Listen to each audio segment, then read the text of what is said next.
Hello friends, मैं संजय कुमार आप सभी को साक्षी ITI में स्वागत करता हूं। और आज का जो हमारा वीडियो है वो अलजबरा पार्ट 4 से है। इससे पहले हम 3 पार्ट इसका अपलोड कर चुके हैं, उसे देखना ना भूलें। और चौथा पार्ट में हम लोग सीखेंगे कि दिए हुए क्वेश्चन से हम समीकरण किस प्रकार बनाएंगे। तो सबसे पहले हम लोग देखेंगे कि नियम क्या है, इसका नियम के बारे में थोड़ा सा सीखेंगे, उसके बाद हम लोग क्वेश्चन पर चलेंगे। तो देखिए, सबसे पहले आपको क्या करना है कि मान लीजिए क्वेश्चन है दिया हुआ है, तो उसे सबसे पहले आप पढ़ना है। क्या करना है? ध्यान पूर्वक उस क्वेश्चन को पढ़ना है। उसके बाद क्वेश्चन में जो अज्ञात राशि है हमारा, उसको हम मानेंगे। अज्ञात राशि को आपको कुछ मान लेना है, अज्ञात राशि को माने। सेकेंड स्टेप में क्या करेंगे कि अज्ञात राशि को मानेंगे, x हुआ, y हुआ, जो मानना है सो मानिए, ठीक है। और तीसरा स्टेप में क्या करेंगे कि जो हमारा क्वेश्चन दिया हुआ है उसके कथन से जो हमारा समीकरण बनेगा वो समीकरण बनाएंगे। समझ गए बात? जैसे मान लीजिए कि दो संख्याओं का योग 20 है, तो x + y = 20। तो अभी हम समझाएंगे। तो तीसरा स्टेप में क्या करना है कि जो हमारा समीकरण बनेगा वो बनाएंगे। कथन से हमारा जो समीकरण बनेगा, समीकरण बनाए, जो हमारा प्रश्न रहेगा उसके कथनों से समीकरण बनाना है। प्रश्न के कथन पर क्या करना है? समीकरण बनाना है।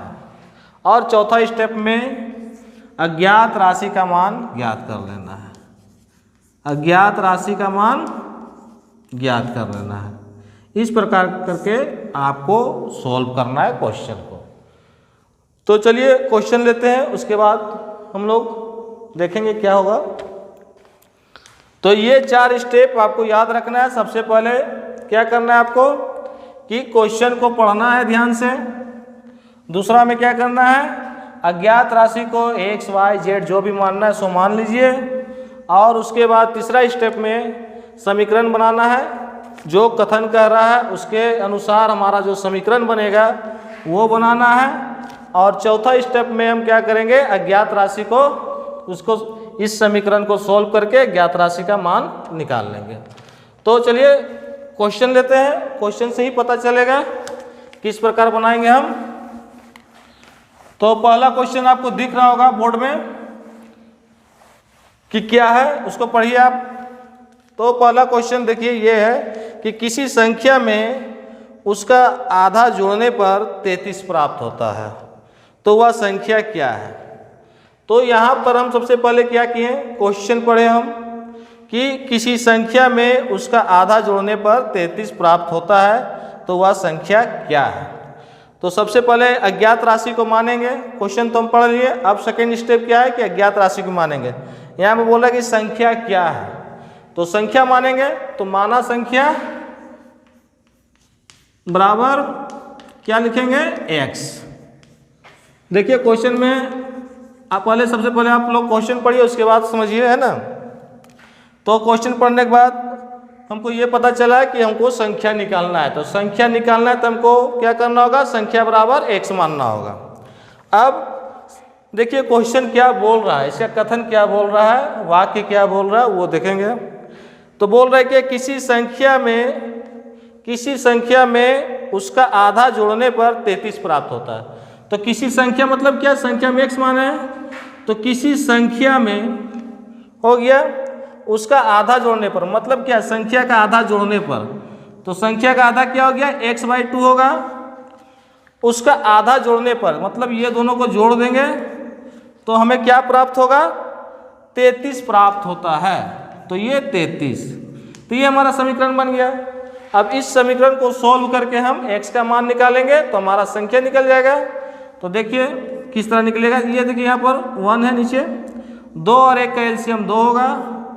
2 को 1 से डिवाइड करेंगे तो 2 आएगा। 2 गुना x, 2x प्लस 2 को 2 से डिवाइड करेंगे तो 1 आएगा। 1 गुना x तो x = 33। इस प्रकार बनाएंगे हम।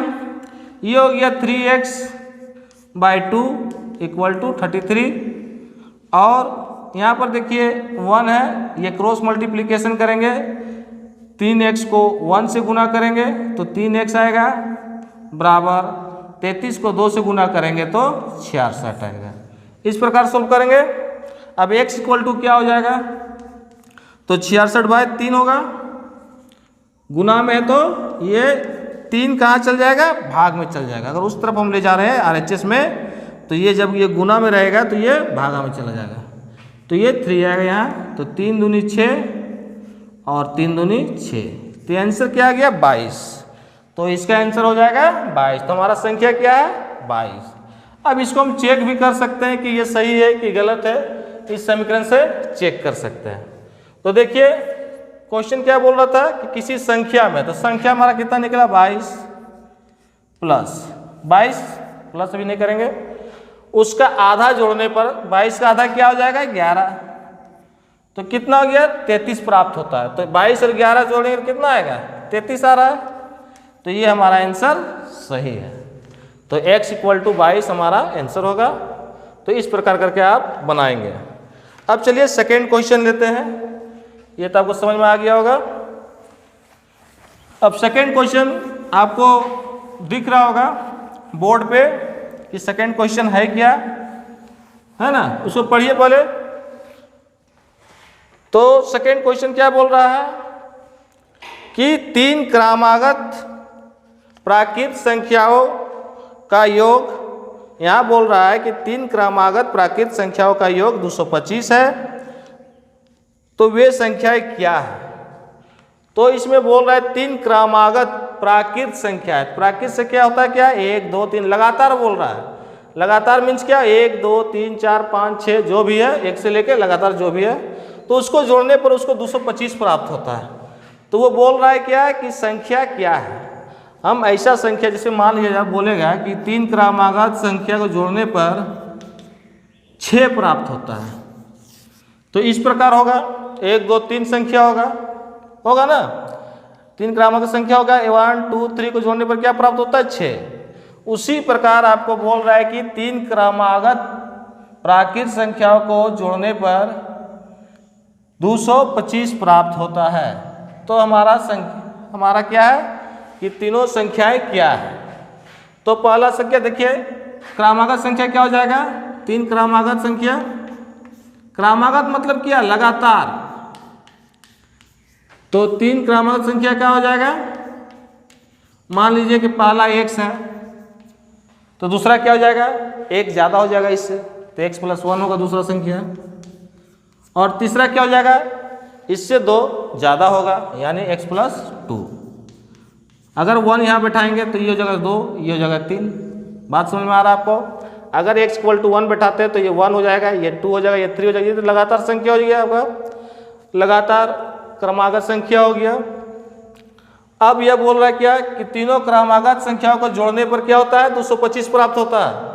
तो तीनों को जोड़ दीजिए और = 225 कर दीजिए क्वेश्चन से, है ना, प्रश्न से जो बोल रहा है वही करना है हमको। तो x + x + 1 + x + 2, इसको हम जोड़ दिए, इसके बराबर क्या होगा 225 क्वेश्चन में दिया हुआ है। अब इसे सोल्व करेंगे, ये x और ये x जुड़ जाएगा तो 3x होगा, और ये 2 1 3 + 3, तो ये हो जाएगा 225। ठीक है, अब इसको हम सोल्व करेंगे। 3x = 225 - 3 + 3 को उधर ले जाएंगे तो -3 होगा, और 3x = 222, तो x = क्या हो जाएगा 222/3, तो ये हो जाएगा 3 × 7 = 21, और 1 और 2 12, तो 3 चौके 12। तो हमारा क्या आ गया आंसर, ये तो पहला संख्या निकला 74, तो पहला संख्या हो जाएगा 74, एक और जोड़ देंगे इसमें तो हो जाएगा 75, और ये 2 जोड़ देंगे तो हो जाएगा 76। तो इस प्रकार करके हमारा 3 क्रमागत संख्या निकल गया, 74 75 76, ये तीनों को जोड़ेंगे तो कितना आएगा 225 आएगा। तो यही हमारा निकालने बोल रहा था। तो इस प्रकार आपको बनाना है कि 3 क्रमागत प्राकृतिक संख्याओं को जोड़ने पर 225 प्राप्त होता है। तो हमारा क्रमागत प्राकृतिक संख्या हो गया x, x+1, x+2, इसको हम जोड़े तो इक्वल टू 225 हुआ। इसको सॉल्व किए तो 74 आया। तो x किसको माने थे, पहला संख्या है क्रमागत का, तो दूसरा क्या हो जाएगा, इसमें x और जोड़ देंगे तो 75 हो जाएगा, और तीसरा क्या हो जाएगा, 76 हो जाएगा। तो इस प्रकार करके आपको बनाना है। तो ये आपका 2 क्वेश्चन कंप्लीट। अब तीसरा क्वेश्चन देखते हैं क्या है। तो तीसरा क्वेश्चन देखिए बोर्ड में दिख रहा होगा आपको। तीसरा क्वेश्चन है क्या, पढ़िए आप लोग, इसको पढ़िए तब सॉल्व होगा। और यहाँ पर देखिए तीसरा क्वेश्चन आपका है कि 2 संख्याओं का योग 35 है और अंतर 13 है। ये बोर्ड में आपको दिख रहा होगा कि 2 संख्याओं का योग 35 और अंतर 13 है, तो दोनों संख्याएं बताएं। तो यहाँ पर हम क्या करेंगे कि दोनों संख्या मान लेंगे। माने पहली संख्या माने क्या होगा, x, यहाँ 2 संख्या बोला है तो पहली संख्या x और दूसरी संख्या y, इस प्रकार करके बनाएंगे। अब क्वेश्चन में क्या बोल रहा है, देखिए कथन क्या बोल रहा है हमारा क्वेश्चन का, कि दोनों संख्याओं का योग हमारा क्या है, 35 है। तो दोनों संख्याओं का योग 35 है मतलब क्या, दोनों को अगर हम जोड़ेंगे तो 35 के बराबर होगा। तो x + y इक्वल टू क्या हो जाएगा, 35। फिर दूसरा कथन बोल रहा है आपका, और अंतर 13 है, तो दोनों का घटाव करेंगे तो 13 आएगा, यानी x - y इक्वल टू 13। इस प्रकार होगा। तो 2 समीकरण हमको मिला, ये 2 चर वाले रेखिक समीकरण आ गया, और यहाँ 2 वेरिएबल है, तो सोल्व किया जाए। अब देखिए ये दोनों डिफरेंट हैं, तो हमको घटाने की जरूरत नहीं है, ये जोड़ने से पर ही कट जाएगा आपका। तो जोड़ने पर क्या हो जाएगा, यहाँ पर देखिए y कैंसिल हो जाएगा, अगर y में y घटाएंगे तो खत्म होगा। आइए वो x + x क्या हो जाएगा, 2x हो जाएगा, और 35 और 13 क्या हो जाएगा, 5 3 8 और 3 1 4 48, x इक्वल टू 48/2, 2 दूनी 4, 2 चौके 8, यानी 24 आपका क्या है, पहला संख्या 24। अब दूसरी संख्या निकालेंगे किस तरह, तो आप क्या करिएगा, इसको समीकरण 1 मान लीजिएगा। तो ये 24 का मान समीकरण 1 पर रख दीजिए। x का मान समीकरण 1 में रखने पर इस प्रकार लिख सकते हैं। देखिए आप लोग बनाइएगा तो आप लोग अपने फास्ट हो जाइएगा, ये सब लिखने का जरूरत नहीं, हम समझाने के लिए इस तरह कर रहे हैं, है ना। तो x + y इक्वल टू 35 है, और इसका ट्रिक भी है, ट्रिक भी बता सकते हैं, लेकिन अभी नहीं, अभी बेसिक चलेंगे हम लोग। x इक्वल टू 24, यहाँ 24 बैठाएं, x बराबर 24 + y इक्वल टू 35। तो y इक्वल टू क्या हो गया, 35 - 24। तो यहाँ पर घटाने के बाद क्या आएगा हमारा, 1 और ये 1, तो ये 11 आ गया। तो बात समझिए यहाँ कि दोनों संख्याओं का योग 35 है, तो ये और ये जोड़िएगा तो कितना आएगा, 35 आएगा ना। तो हमारा आंसर सही है, समझ गए बात। x इक्वल टू हमारा 24 निकला पहली संख्या, और y इक्वल टू 11 निकला। ये दोनों को जोड़ने पर कितना आ रहा है, 35, और घटाने पर देख लीजिए कितना आ रहा है, 3 और 1 13। तो आपका आंसर सही है, जोड़ने पर 35 और घटाने पर 13। तो इस प्रकार आपको बनाना है। तो हमारा 3 क्वेश्चन कंप्लीट हुआ। अब चौथा क्वेश्चन देखते हैं। चौथा क्वेश्चन देखिए आपकी स्क्रीन पे होगा, बोर्ड पे दिख रहा होगा, उसको पढ़िए बढ़िया से, और वीडियो को पॉज करके रोक कर उसका आप समीकरण बना के देखें कि मेरा समीकरण से मैच हो रहा है कि नहीं।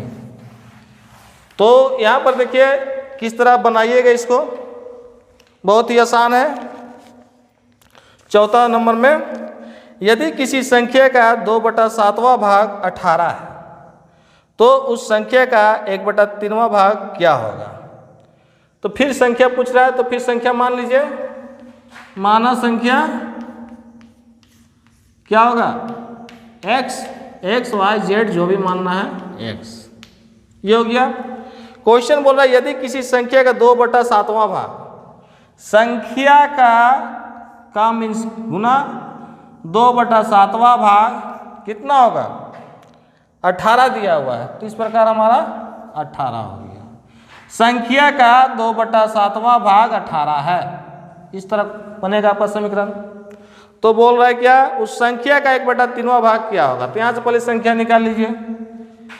तो ये 2x/7 और ये 18 है, यहाँ पर क्रॉस मल्टीप्लिकेशन कीजिए तो 2x = 7 × 18 और x = क्या हो जाएगा हमारा 7 × 18/2, 2 नमा 18 तो 9 सते 63। तो ये 63 संख्या आ गया। हमको आंसर निकालना है 1/3वां भाग क्या होगा, इसका 1/3 भाग निकालना है। तो 63 का 1/3 भाग कितना हो जाएगा भाई, तो 3 दूनी 6, 3 का 3, 21। आपका आंसर 21 होगा। तो इस प्रकार करके आपको समीकरण का आंसर निकालना होगा।